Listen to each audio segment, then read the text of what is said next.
So far I've gotten fairly positive reactions when I tell people. I haven't really had anybody be like, but you're not insane.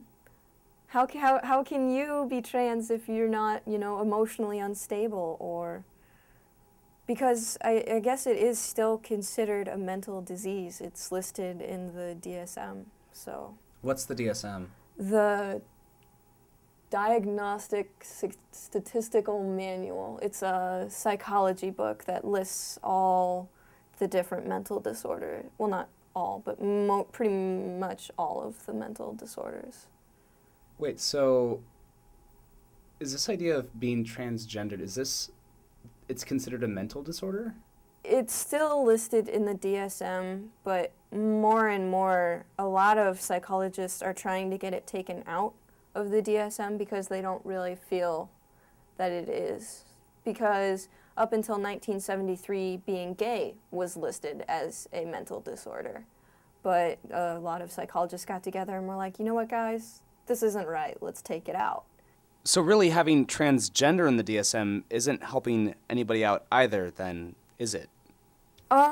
These days, yeah, it doesn't do very much good for anybody. But back when, you know, transsexualism was just developing and the idea that we could actually transition was just becoming scientifically possible, it was the only way you could become eligible for hormones was to first be diagnosed with, I'm trying to think of the psychology term, gender identity crisis disorder, I think is what it's called.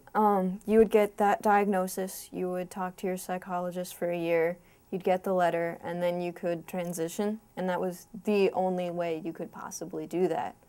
These days, people are realizing that those standards are a little out of date and a little unnecessary. So you said you're pretty early on in this transition. Where would you say you are? Basically, I've made the decision that it's going to happen. I'm in the process of starting hormones, which means for me, I have to get a letter from a psychologist saying that I'm allowed to get hormones, and then I have to go to a doctor and have them prescribe the hormones. But for a while, you have to go on hormone blockers to get all of the estrogen and progesterone out of your system, and then you go on T. What does that mean, going on T? Oh, T is short for testosterone, which is the male hormone, which I will eventually start taking. I guess T is just much shorter to say than testosterone. It sounds like this is a pretty tough process if this is something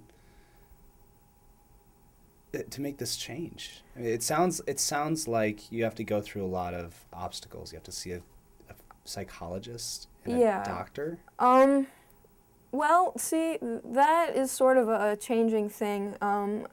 I think it's Brown Institute in Chicago no longer requires letters from psychologists. So far as I know, the state of Iowa still does, but there are a few psychologists.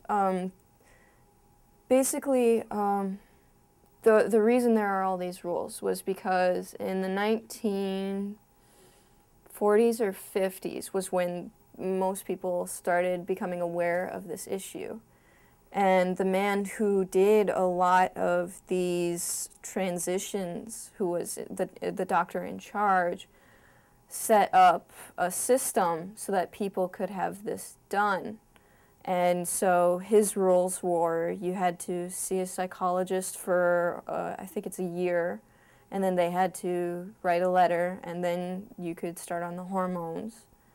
But these rules, so far as I can tell, are kind of on their way out because it's becoming a more widely accepted thing. And so people are realizing, oh, well, you know, this person seems really secure and they really know what they're going to do, so why do they need to talk to a psychologist for a year? Why can't they just go get on hormones? So I think in the future it'll be a lot easier.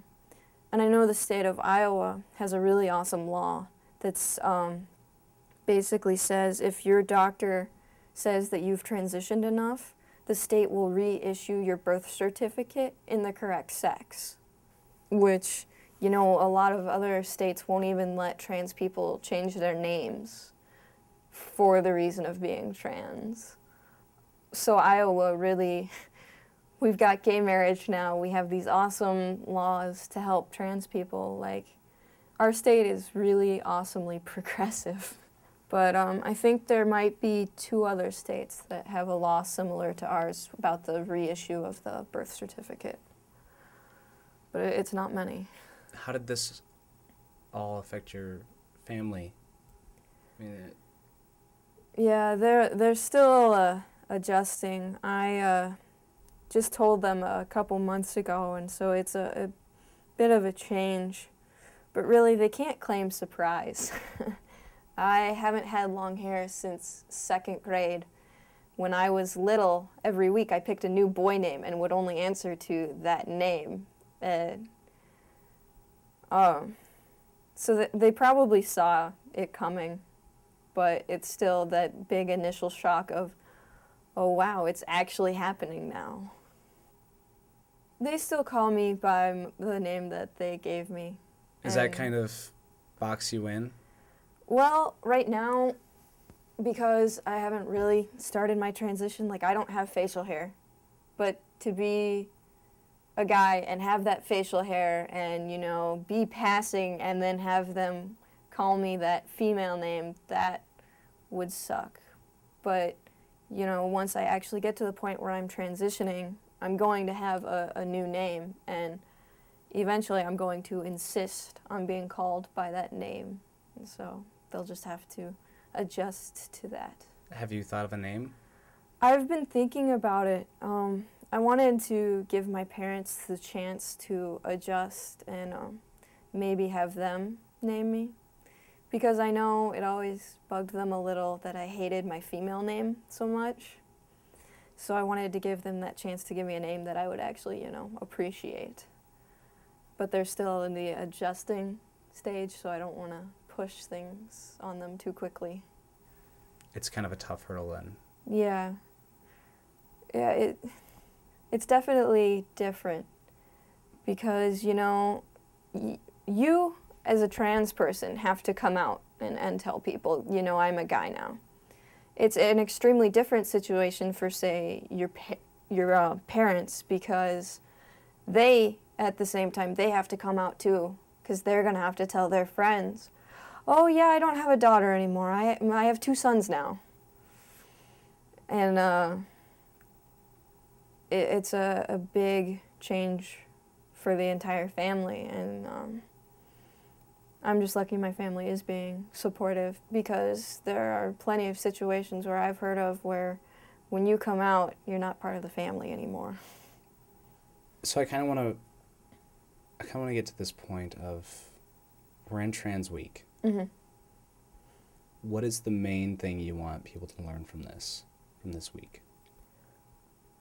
Well, I just want people to know, well, hey, number 1, trans people exist, and you probably know some of them.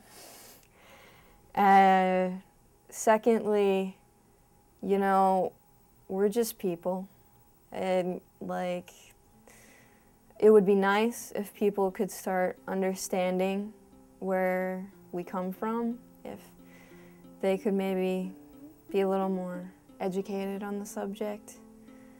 I mean, me personally, it's pretty hard to offend me, but there are some people out there where if you call them female and they want to be male, it just bugs them to no end.